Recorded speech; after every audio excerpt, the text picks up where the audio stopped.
kababayan, bawat hahawakan ninyo para yung stocks, if you know how to use time. Tingnan ninyo yung mga mahihirap. Kailangan ko ng magsimula po. Mamaya naman yung iba.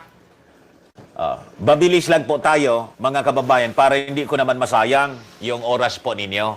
O ngayon, gusto ko lang munang i-inform kayo, i-update before ng ating topic dito sa itong mga private school students na lumipat sa public. We would like to inform you of this news.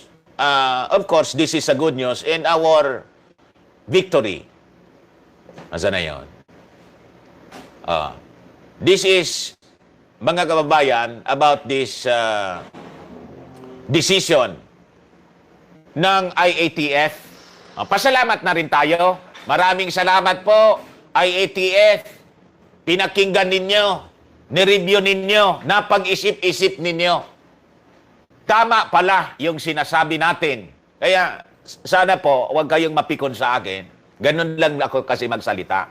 For emphasis, di man ako galit sa inyo. Mahal ko kayo, lahat. Kahit hindi kayo maniwala sa sinasabi ko, hindi man ako.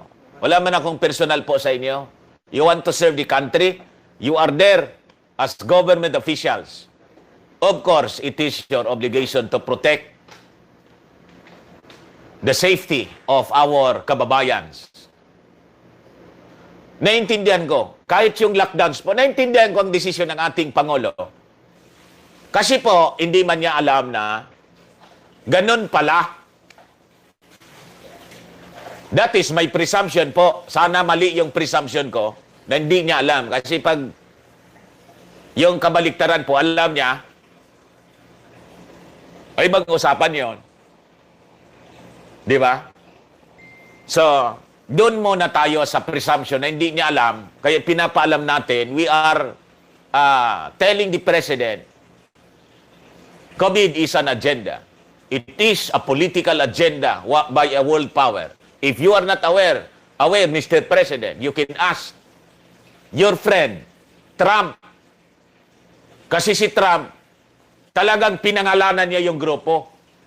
And he is going against the activities of this group of people. Mga kababayan, by the thousands. They're just thousands. Pero yung nila,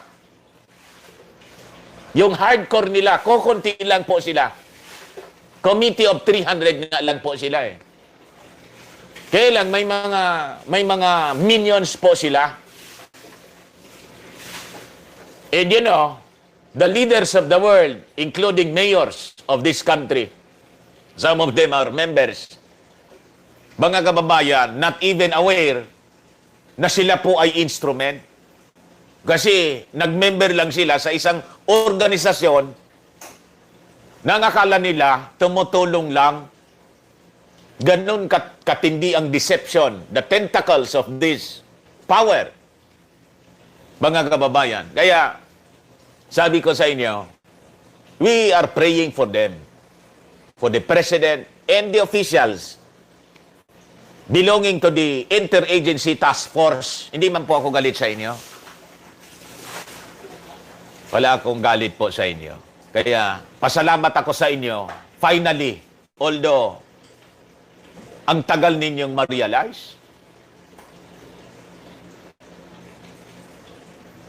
now you allow the back ride. Ito yung balita, mga kababayan. Back ride is back. IATF allowing back riding for couples is starting tomorrow.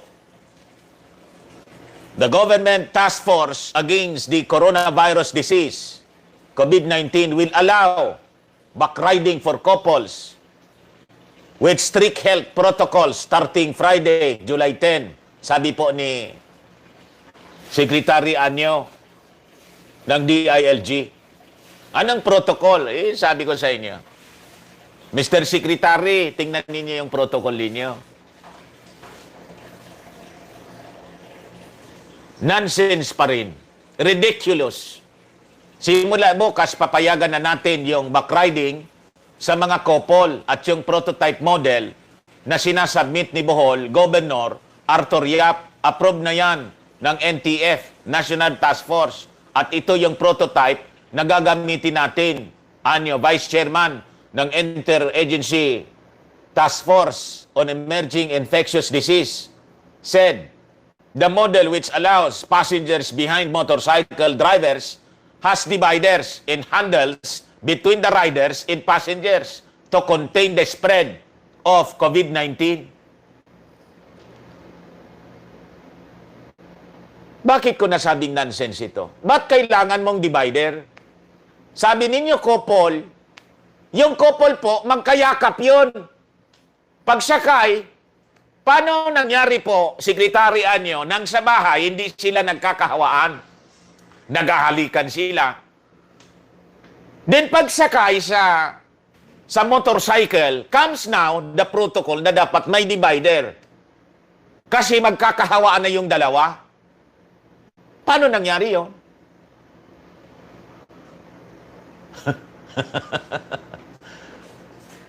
Yung virus nasa motorcycle. Ganun po ba? At pag kumain, tulad ni uminom at kumain, comes the struck of the virus. Pag hindi, mali. Pag kumakain at umiinom, hindi mo na umatake yung virus. Kasi si Huawei yun, Huawei. Imagine, Secretary Anyo, di ba ninyo na-realize? Ang daming idiots ngayon sa... Pasensya ka na. I want to avoid the word idiots kasi hindi man tayo matalino. But idiocy, mga kababayan, rampant parang virus. Yung reporter na si Howie Severino, inarrest ng pulis. Bakit? Nagbabike, nakamas. Siyempre, pag nagbabike ka, nagpapapawis ka, mga kababayan, uuhawing ka. So, ang ginawa ni Howie Severino, Howie yun? Huawei. Oy. Ano nga yung Howie? O, Howie. Hindi ko ba siya, Huawei, si Huawei di Guzman yun. Si Howie Severino, mga kababayan, inarrest, dinala sa polis, kinarga yung... Kasi tumigil. Nang tumigil, kasi iinom siya, inalis yung face mask. Violasyon na niya. Walang face mask, inalis. Sabi ko sa inyo, because of COVID, idiocy becomes widespread, mga kababayan. Ano nangyari sa utak ninyo? Wala na ba tayong common sense? Just like this one, this is the policy protocol. Ang ibig bang sabihin, pag lumabas yung mag-asawa, pag nandun sa motorcycle, kailangan na nila ng divider kasi nasa labas na sila, baka magkahawaan yung dalawa. At pag sila'y pumasok sa bahay, walang hawaan doon kasi sila'y magkatabi sa kama.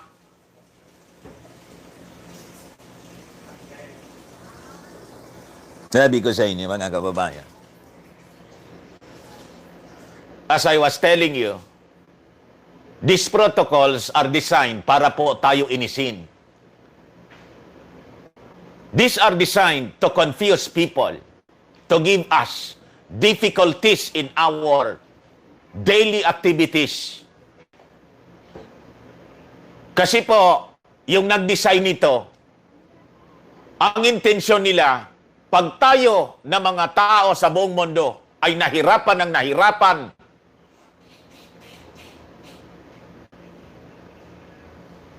ang gagawin natin, mga kababayan, we will feel, Mali yung choice of words ko. Yung maghangad.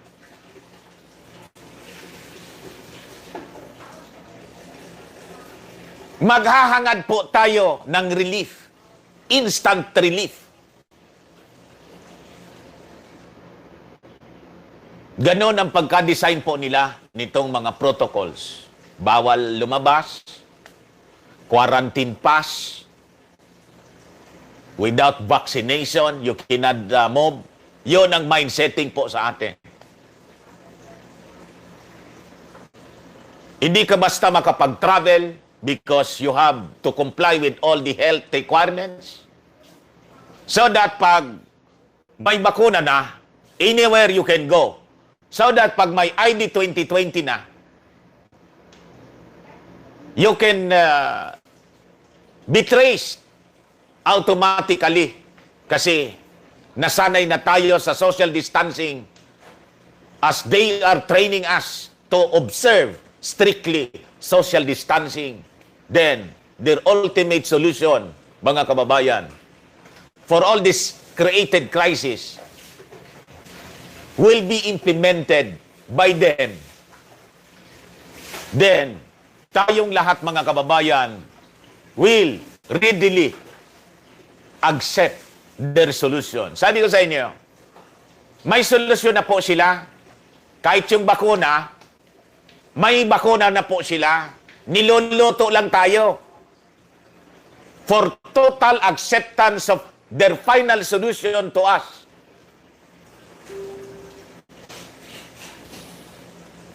Nangakala ng mga taong ito,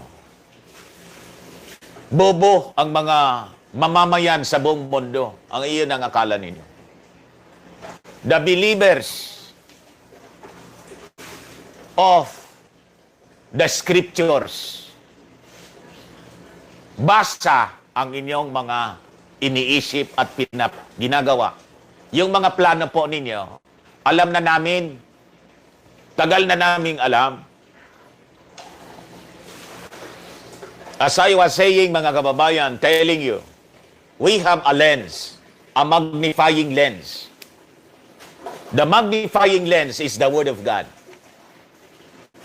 Your plan and direction for the people of the whole world. Alam na namin yung gagawin ninyo sa amin eh. And we know also the escape. At alam namin kung anong gagawin ninyo sa mga taong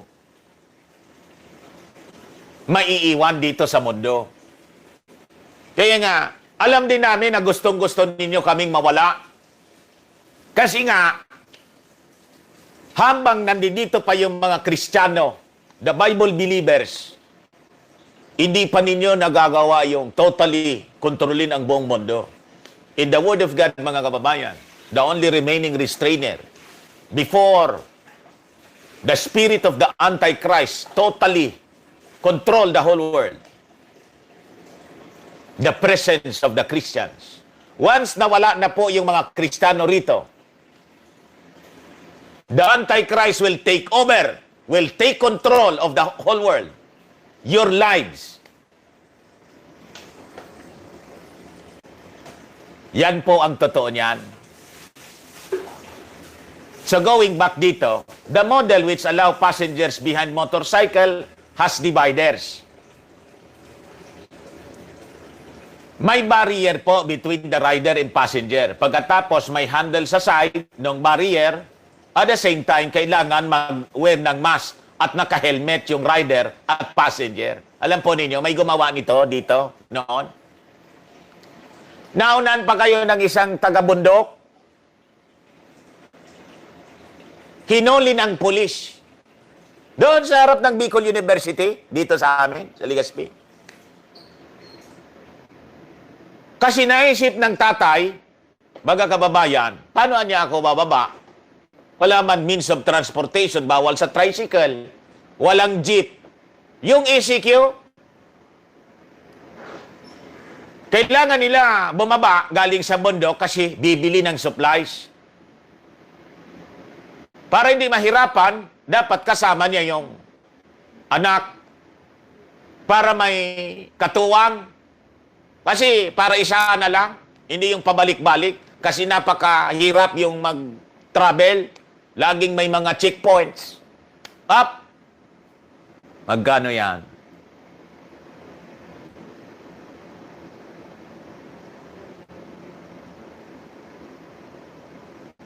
Leonardo Blue Jr., $2.99. Maraming salamat po. Hinuli ng polis. Walang magagawa kung di umuwi na lang, di man lang pinagbigyan. Kasi niya, it is not allowed. O hindi mo man masisisi yung polis because it is the protocol. They are just implementing it. Yun naman pala, tagal pa ninyo. Alam ninyo yung nangyari? 2 months ago. Kala ko ba matatalino kayo? Ba't inabot kayo ng 2 months? And it took us to discuss this for almost daily. Telling you that this is nonsense. This is ridiculous. Nag-study pa kayo, rineview ninyo ng maigi. Parang napakahirap na bagay. Siguro, nagkonsulta pa kayo sa mga PhD. Then the so-called experts in medicine. Kinonsulta pa ninyo. Pag-aralan natin. And finally, comes now your decision. Pwede palang lumabas. Alang yan, nakakatuwa kayo at nakakainit ng ulo, sa totoo lang. Yung ginagawa ninyong uto-uto yung mga tao, pati yung buhay ninyo, naging uto-uto. Pasensya na kayo sa mga wordings ko, ha? I do not mean to hurt you or to insult you. Kaya lang po, yung mga ginagawa ninyo, talagang kainso-insulto sa sarili ninyo.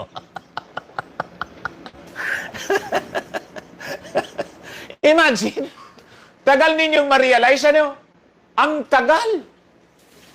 Pinahirapan ninyo yung mga tao sa buong Pilipinas.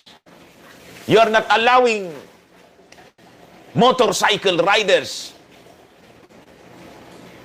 Nakita ninyo yung doon sa Maynila, magkapatid, frontliner yung nurse, pinababa ng pulis. Bawalan niya. Pinaglakad.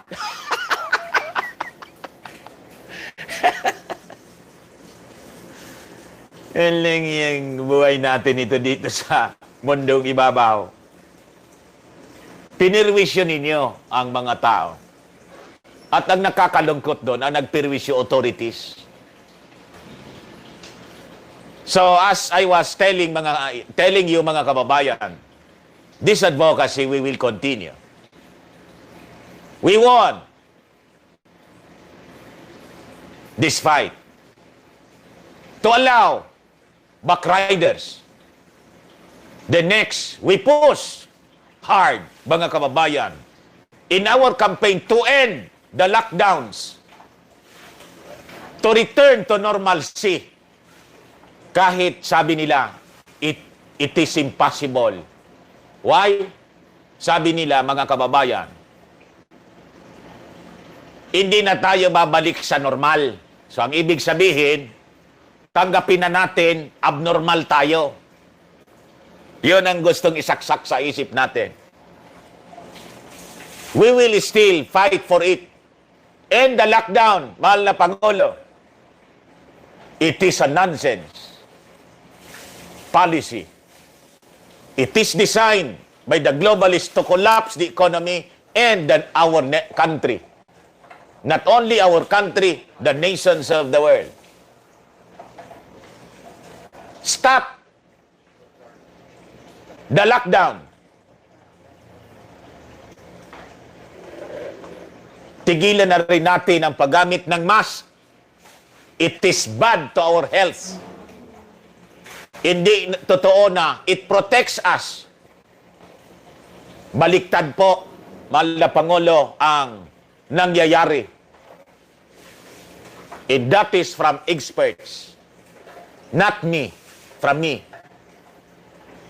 We still push for the return to normalcy of this country and the whole world, mga kababayan. Kahit siguro marami ang hindi sang-ayon sa atin, we will push for the truth. We will fight for the right. That is the right thing to do, mga kababayan. Bakit? Mr. Maravillas, paano yung mga mabavirus? Si Jan Osmeña, 84 years old, former senator, patunay na hindi siya deadly. Buhay eh. Buhay si Jan Osmeña. Na-survive. O gayon, si Mayor Belmonte, na-COVID daw siya eh. Pag nangamatay itong mga taong ito, baka maniwala pa kami. Buhay eh.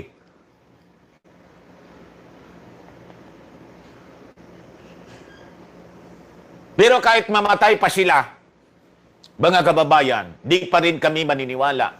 Because the truth is, the findings of the true experts, not influenced by the globalists, the independent scientists of this world, mga kababayan, they found out that this virus,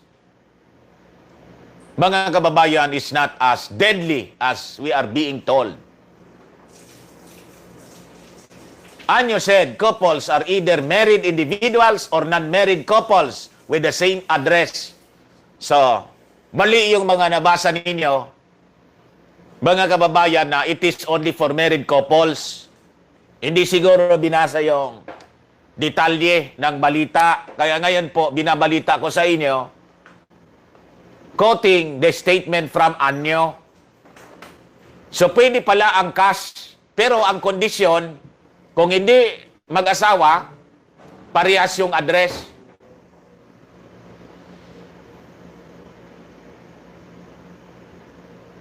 Anong ibig sabihin nito? Parehas ang address. Linawin ninyong mabuti. Baka may guidelines ito, mga kababayan, na non-married pero family member. Pero ang sinabi rito malinaw. Non-married couples with the same address, couples may present identification cards as proof. Ang ibig bang sabihin ng non-married couples,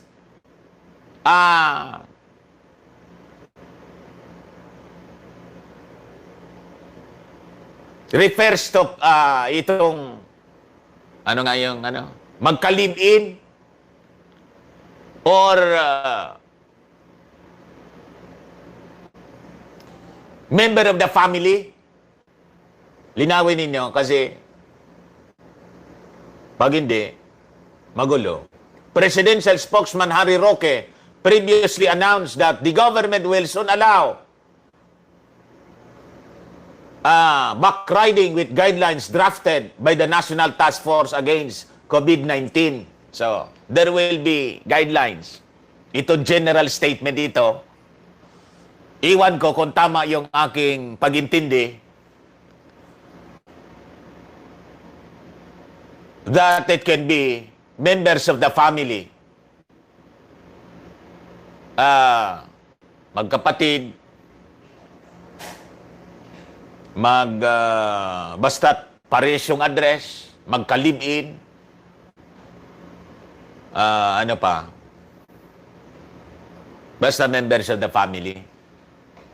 Anyway, mga kababayan, yung punto natin dito, we are winning the fight. And maraming salamat. Kahit late, better late than never, sabi nga po.